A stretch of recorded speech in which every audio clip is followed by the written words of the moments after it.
One of the great lessons that I learned of the Mini that I learned from Bob Toski was that your legs are bigger, heavier, stronger, slower, and that our hands and arms are smaller, lighter, faster. So knowing that, we need to give the legs a head start in order for the hands and arms to catch up. And most people most higher handicappers typically don't really do this right, and they don't feel like the hands and arms in the club are ever going to catch up. Now what I've learned from some great guys like the Dr. Kwan and Sasha McKenzie, some great PhDs that have done a lot of studying with technology these days, is the pressure in our feet. When we stand and we're even, we have 50-50 on either foot.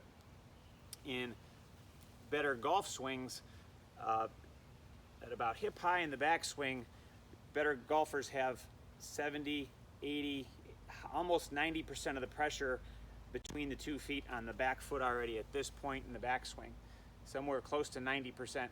Now, once they get to the top of the backswing, it's back to 50-50, which means that before they've gotten to the top of the backswing, they've already started to shift forward from the back foot to the front foot as far as pressure goes on the feet. Doesn't mean they've moved side to side. Typically their head doesn't move very much, but the pressure between the 2 feet has already started to shift back towards the front foot, so it's 50-50 at the top of the backswing or around there.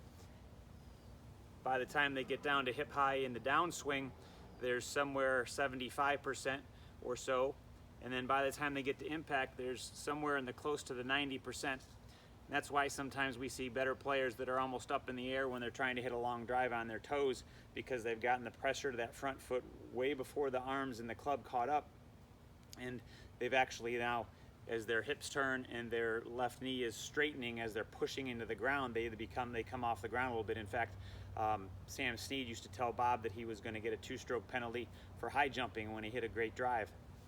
So it goes back to that impact position being where we're a lot more on the left leg or left foot or left side, the feeling of the lower body forward, and a lot more pressure on that front foot. Now, we don't want the head to go forward, we want that to stay in the center, but if we do these, if we understand those different percentages at different points in the golf swing, when we do slow motion swings, that can help us gain a much greater awareness of, again, what we're doing.